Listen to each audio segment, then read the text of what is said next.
October 8, 2016, nang dumayo sa Hong Kong sa pangalawang beses ang ating kababayan na tubong Catanduanes na si Jay Solmiano para harapin ang Thai professional boxer na si Chalompon Sawatchuk. Ang Thai na ito ay isa sa mga nagpapahirap sa ilan nating mga kababayan na si Ronel Esparas na tubong Valenzuela City ay tinapos via round 4 knockout. Si Dan Nazareno Jr. na tubong Parañaque City at Amortino na tubong Baguio City ay tinapos din via unanimous decision, at si Nelson Gulpe na tubong Marubo, Surigao del Sur ay tinapos nito via round 4 knockout na naman.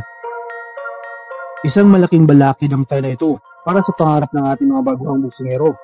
Kaya noong nakaharap ito ng ating kababayan, ganun na lang ang gigil nito. Nawa sa akin ang nagsisilbing pader na humaharang sa ating mga batang Pinoy. Si Chalompon Sawatchuk noon mga lods ay may kartadang 17 panalo, may isang talo at 13 nito ay tinapos via knockout. Samantalang ang ating kababayan naman mga lods na si Jay Solmiano ay may kartadang 18 panalo, may 3 talo, may isang tabla at 15 nito ay tinapos via knockout. Bakbaka na agad mga lods.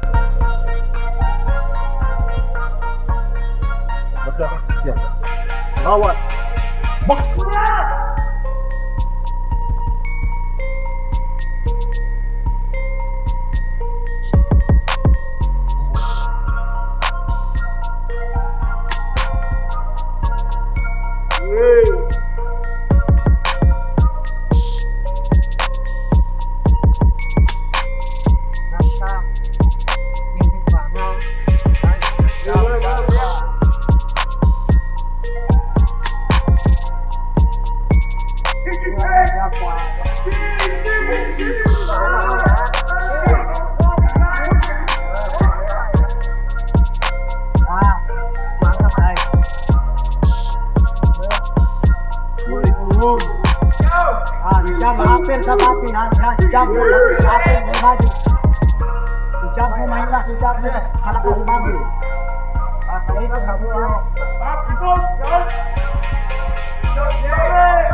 What do you hit them back?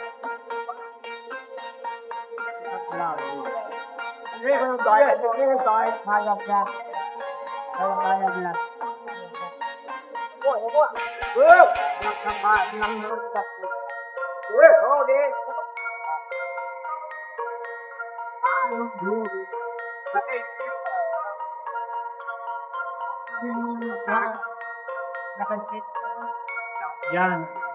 Namaya. Hoy.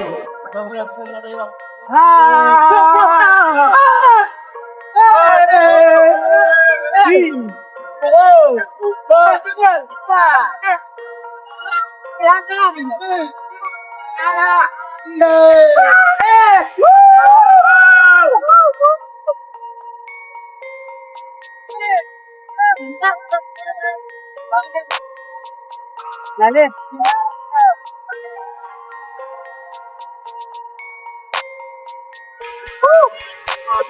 Wow.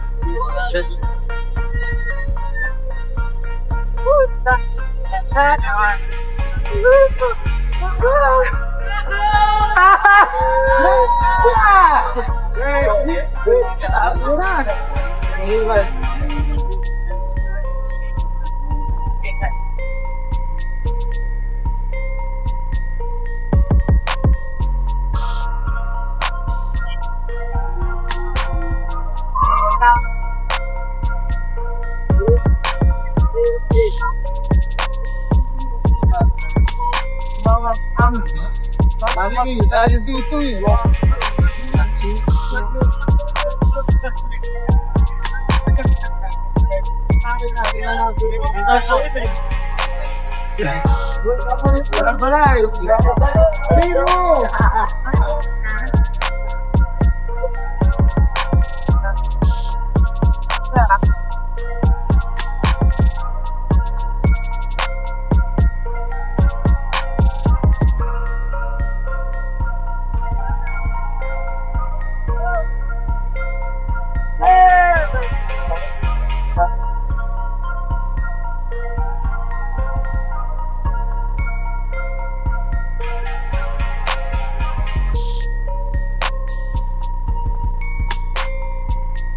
Ladies and gentlemen, this bout comes to an end with an official time of 2 minutes, 18 seconds of the opening round.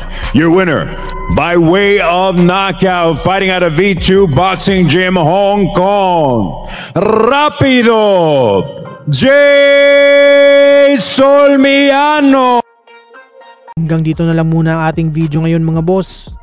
Kaya kung ngayon ka palang napadpad sa ating munting channel, mas maganda kung nakasubscribe ka na para lagi kang ma-notify sa ating mga bagong uploads. Maraming salamat sa inyong walang sawang suporta. Mabuhay, ingat po, and God bless!